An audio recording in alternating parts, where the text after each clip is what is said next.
When my wife first told me she was leaving me, she said she had fallen for someone new.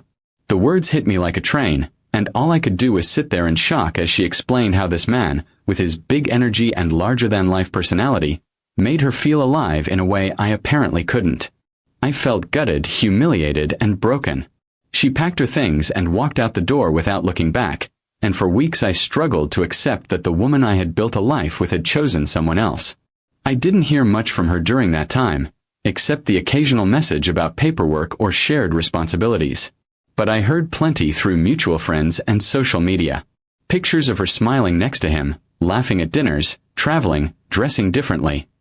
All of it felt like a cruel reminder that she had moved on so easily. Meanwhile, I was stuck in our quiet, half-empty home, wondering what I had done wrong. But then, out of nowhere, she called me. Her voice was shaky, and she asked if she could come over to talk. I didn't know what to expect, but part of me still wanted answers, so I agreed. When she arrived, she looked nothing like the glowing woman in those photos. She was tired, drained, almost broken herself. She sat down and said words I never thought I'd hear. I dumped him.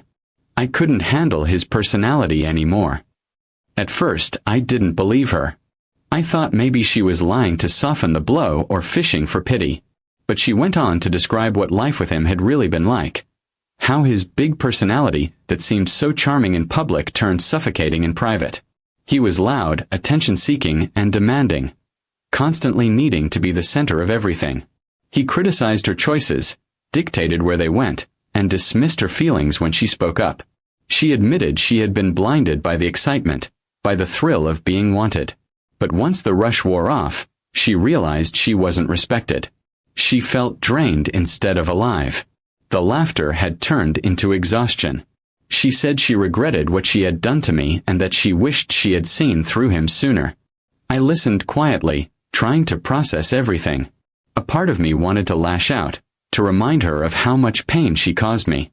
Another part of me almost pitied her, because she had traded stability and love for something flashy and shallow, only to learn the hard way it wasn't real.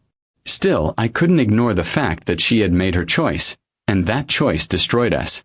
She asked if there was any way we could try again, if I could find it in my heart to forgive her. She promised she had learned her lesson, that she finally saw my value and the kind of love I had given her. It was strange hearing her describe me as safe and solid, qualities she once seemed bored of but now longed for. But I wasn't the same man I had been before she left. Her betrayal had changed me. I told her I couldn't just forget everything that happened. Love isn't something you can pick up again after throwing it away so easily. I needed to protect myself from being hurt again. Her tears rolled down as she nodded, realizing the consequences of her actions had finally caught up to her. In the weeks that followed, she tried reaching out a few more times, but I kept my distance. The truth was, I deserved better than being someone's second choice after they got burned. And though it hurt to shut her out, it also gave me a sense of freedom.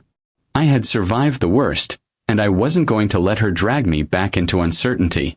Friends told me I was doing the right thing. Some even admitted they weren't surprised her new relationship had collapsed so fast. They had seen the warning signs that she had ignored. And for the first time in months, I felt like maybe I wasn't the one who had failed. I started focusing on myself again, on my career, my health, and my own happiness. Slowly, I felt the weight lift. Her decision to chase after someone else no longer defined me. Instead, it defined her and the lessons she would have to live with. One day, I ran into her by chance. She gave me a small, sad smile, and I could see regret all over her face. But for once, I didn't feel bitterness. I just felt distant. That chapter was closed. She had chosen excitement over love, and it backfired. I had chosen healing, and it was finally working. Looking back, I realize her words about dumping him because of his personality weren't really about him. They were about her. She wanted something she thought she couldn't get from me, and when it turned out to be toxic, she came crawling back. But by then, I had already learned the most important truth. Sometimes, the best revenge is simply moving on.